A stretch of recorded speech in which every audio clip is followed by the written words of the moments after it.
देख रहे समस्त दर्शकों का स्वागत है। साहित्यिक वीडियोस को देखने के लिए हमारे चैनल को सब्सक्राइब करें। आगामी वीडियोस की नोटिफिकेशन के लिए बेल आइकन का बटन दबा दें। वीडियो को लाइक करें और दोस्तों के साथ शेयर करना ना भूलें। आज हम आपको मिलवा रहे हैं अनमोल साक्य जी से, जो एक लोकप्रिय सामाजिक कार्यकर्ता होने के साथ साथ एक अच्छे साहित्यकार भी हैं।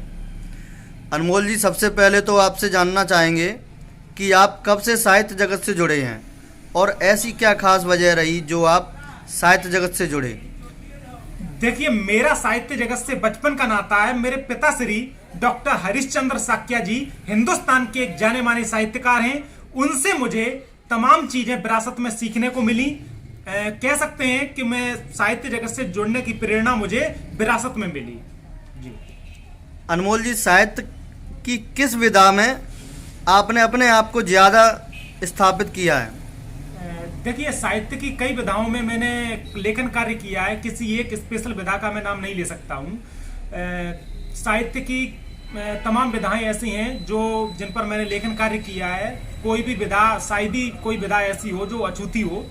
और हाइकू में मुझे अवार्ड मिला था 2000 में। पानीपत हरियाणा की एक अकादमी थी, जेमिनी अकादमी।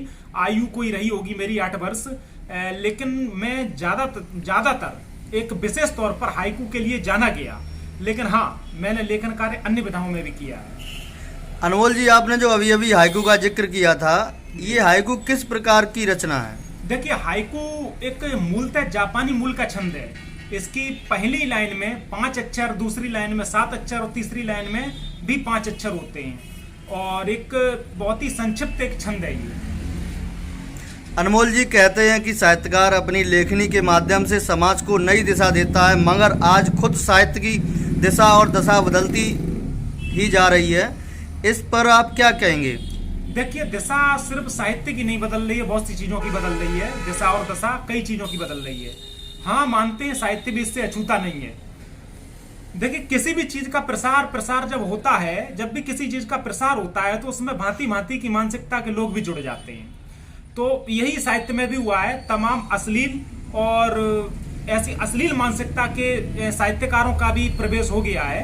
तो जिन्होंने न सिर्फ अश्लीलता को बढ़ावा दिया है, साहित्य में जब इस तरीके की चीजें जुड़ेंगी तो साहित्य की दिशा और दशा बदलेगी।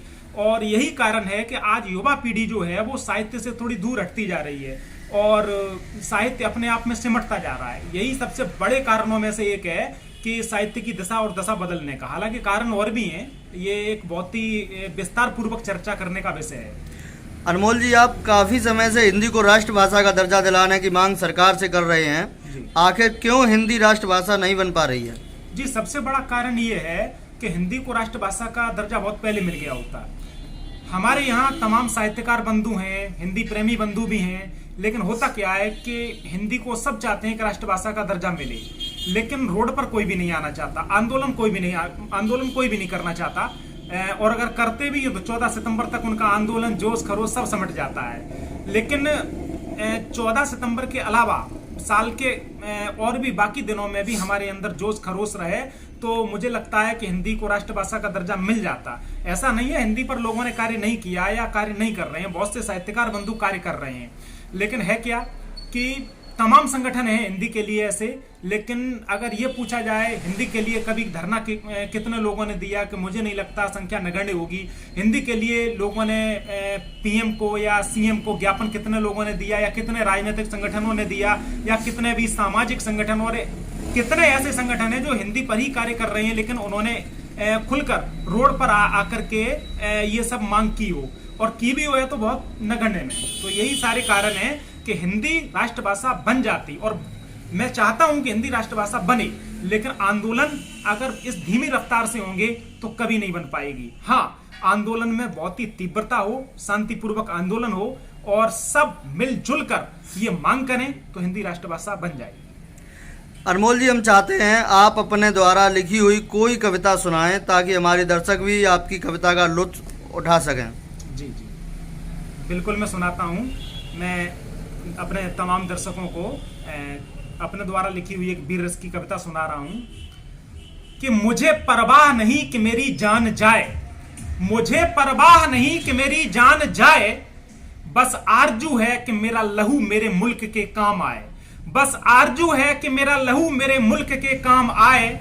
न चाह जीने की है न खौफ मरने का, न चाह जीने की है न खौफ मरने का, बस जज्बा है दिल में वतन के लिए कुछ करने का, बस जज्बा है दिल में वतन के लिए कुछ करने का। भले ही मेरी जिंदगी में दुनिया की हर कमी हो, भले ही मेरी जिंदगी में दुनिया की हर कमी हो, लेकिन जब भी आंख खोलूं तो सामने मेरी सरजमी हो, जब भी आंख खोलूं तो सामने मेरी सरजमी हो। मैं नहीं चाहता कि मेरा भी कोई सनम हो, मैं नहीं चाहता कि मेरा भी कोई सनम हो, लेकिन हिंदुस्तान में हर वक्त उन्नति और अमन हो, हिंदुस्तान में हर वक्त उन्नति और अमन हो। साहित्य टीवी देख रहे समस्त दर्शकों का स्वागत है। साहित्यिक वीडियोस को देखने के लिए हमारे चैनल को सब्सक्राइब करें। आगामी वीडियोस की नोटिफिकेशन के लिए बेल आइकन का बटन दबा दें। वीडियो को लाइक करें और दोस्तों के साथ शेयर करना ना भूलें।